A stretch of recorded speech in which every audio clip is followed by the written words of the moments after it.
Welcome. Would you dare to enter a place where the empty gazes of hundreds of dolls seem to follow your every move? Today, I'm taking you to one of the most terrifying locations in Mexico. The Island of the Dolls.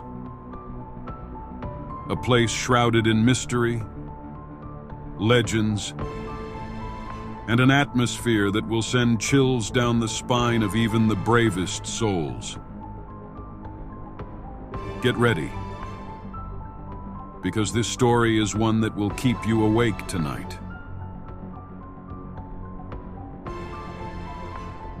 Hidden deep within the canals of Xochimilco, just south of Mexico City, lies a place that few dare to visit, and even fewer forget once they do.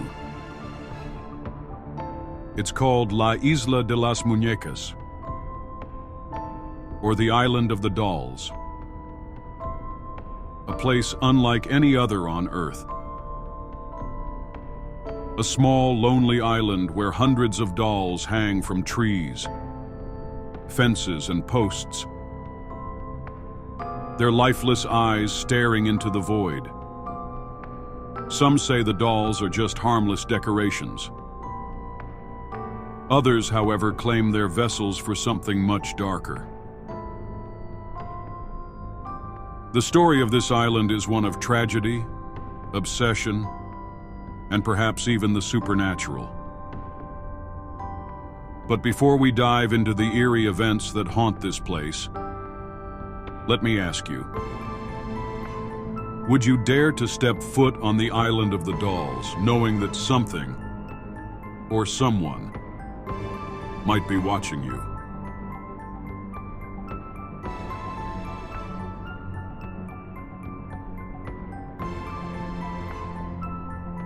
Decades ago, a man named Don Julián Santana found himself overwhelmed by the pressures of society.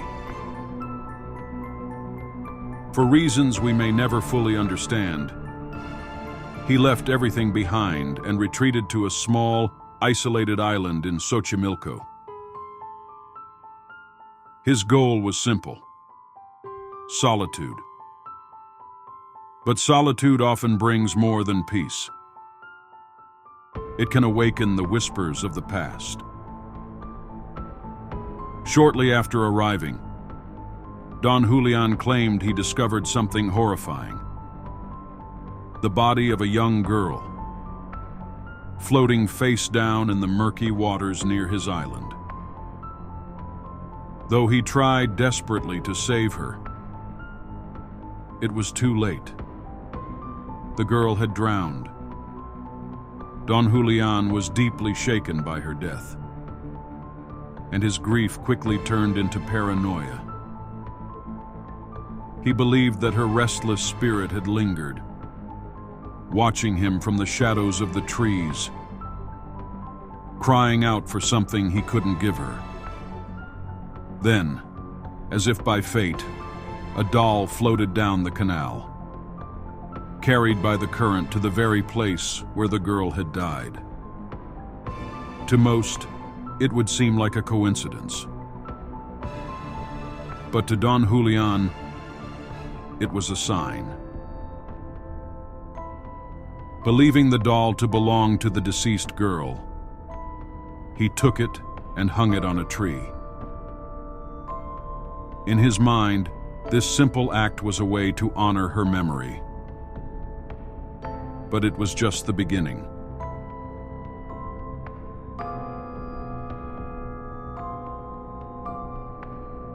Over time, Don Julián began to collect more and more dolls. According to him, the souls of the deceased were requesting companionship, and the dolls were his way of appeasing them.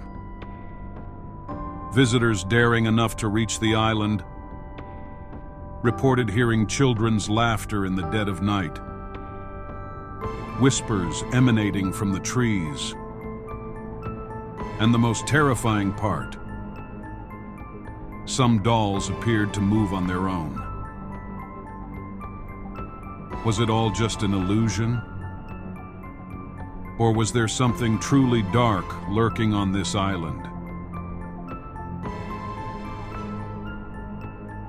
Don Julián devoted his life to filling the island with dolls.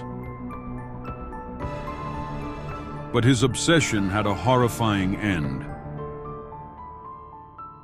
In 2001, Don Julián's body was found floating in the very spot where he had once found the young girl.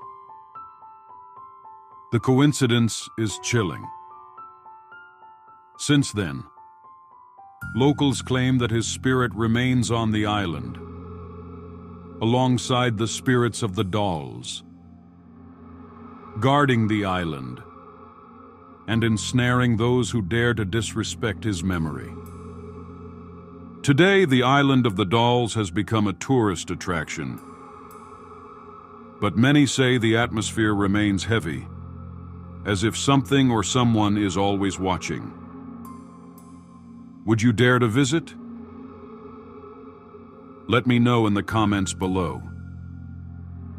And don't forget to subscribe for more terrifying true stories that will send shivers down your spine. See you in the next nightmare.